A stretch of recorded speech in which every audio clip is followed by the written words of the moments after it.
The million, trillion, gazillion dollar question.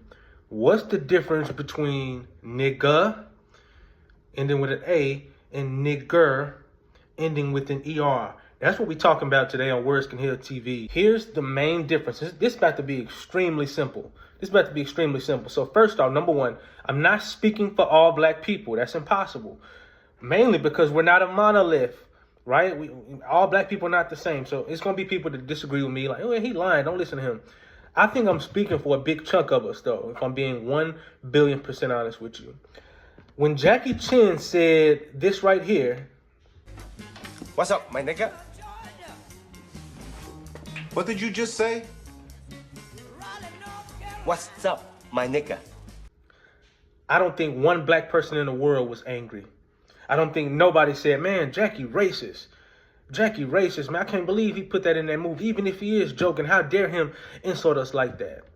Nobody said that. Why? It's not because he didn't use the ER technically. It's because when we hear that word as black people, when we hear the N word, number one, well, let's say when we hear it from another race, we're looking for context. Why did you say it? How did you say it? When did you say it? You know what I'm saying? And where did you say it? In other words, how you use the word actually matters. And in this context, Jackie Chan, number one, it was a joke. He was joking. It was funny. In the movie, Jackie is trying to be cool. In this moment of innocence, he uses this word, and a rumble ensues afterwards. And so black people know how to put stuff in its proper context for the most part.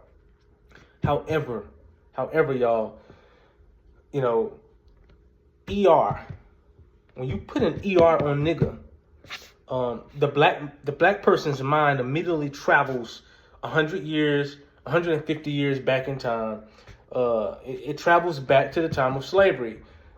It's no secret, black people were called this by the Klan, right? Black people were called this by their slave masters. And even afterwards, in the Jim Crow era and beyond, black folk were assaulted verbally with this term.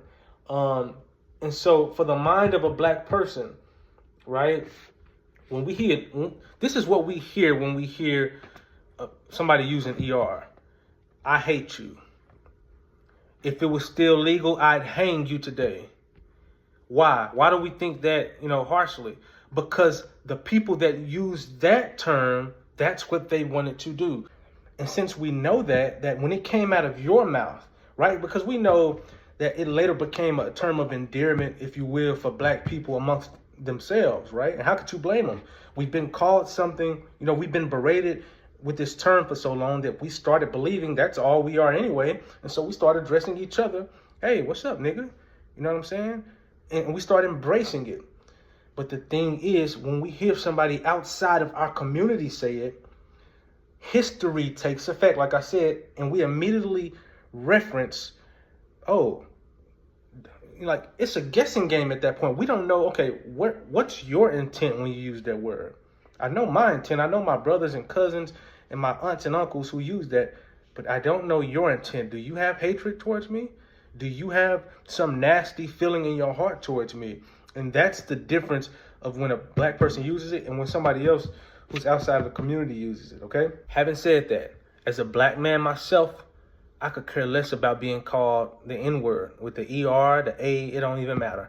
You know what I'm saying? I could care less. Why? Because, like I said, when somebody says that word, they're really just saying, hey, what's going on? I hate you.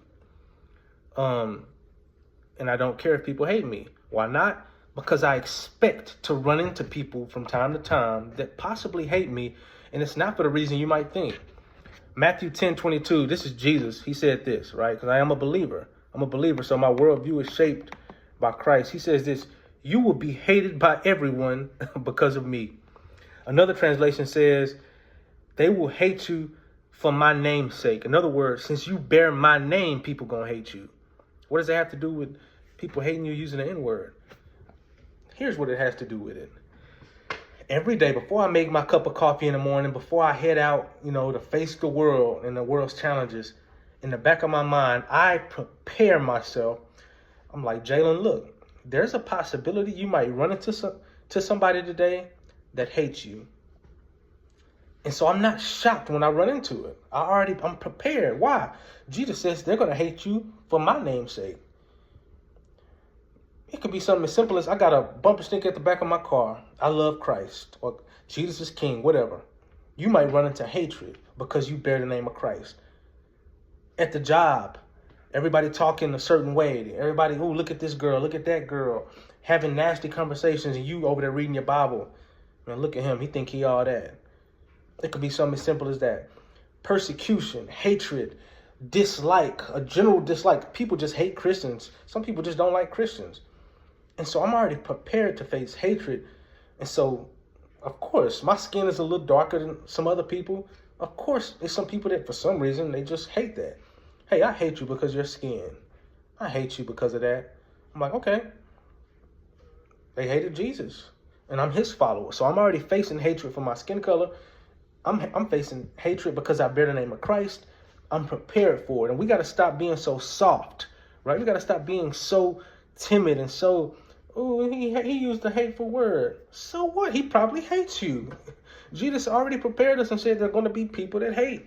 So why are we so bothered by it when we run into it? Now, as long as the hate not physically affecting me or my family, then because if it does, I have to lay some hands on you, some holy hands on you. But if you're just talking and unleashing, verbal hatred, that's cool.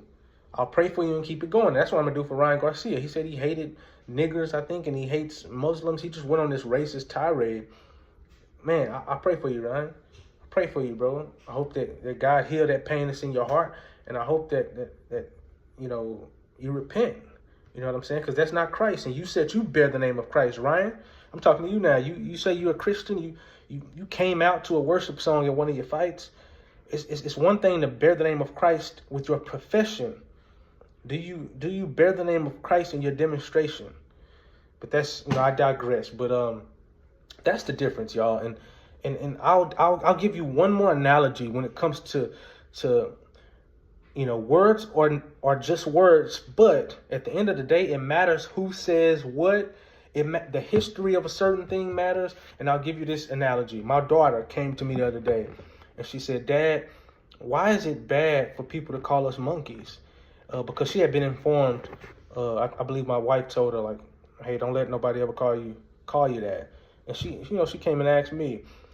And here's the thing, I had to break it down for her. I had to be honest with my daughter. She's real smart. She's analytical. She thinks just like me. And I said, look, baby, back in the day, our ancestors were called that term in a nasty way by nasty people. And so because they meant harm with that word, it could also reveal something. If somebody calls you that, it could be revealing something more sinister. And I didn't say those exact words, but here's what I'm trying to tell you. If my daughter and my two sons are playing, I say, man, y'all little monkeys, y'all look like little monkeys. That doesn't have any, coming out of my mouth, that doesn't hold any, emotion. That's not going to evoke any anger. But if we were in public and a couple walked by us, they see my kids smiling and laughing, and they said, look at you little monkeys. Y'all look like little monkeys. If those were, outside of our race, if that was another people, that same comment, you look like a little monkey. Same comment, but it holds weight differently depending on who says it. Why? Because the history says when you said that, or your ancestors said that, it carried hatred along with it. And so once again, it's a guessing game that begins. The black person is stuck to look and consider, how are you meaning this term? How are you meaning this term? And so it's a matter of them simply being confused. They don't know if you are meaning it with ill intent or not. And so for the most part, blacks could care less if you use that word. I'm going to just keep it real with you. The only time they'll trip on it is if they think you doing it. We all met this person before. They think a certain person is doing it just to try to be like us, to appropriate our culture, right? Oh, we know when you're trying to do that. If we see somebody outside of our race just using this word a lot, it's like, okay, chill, bro.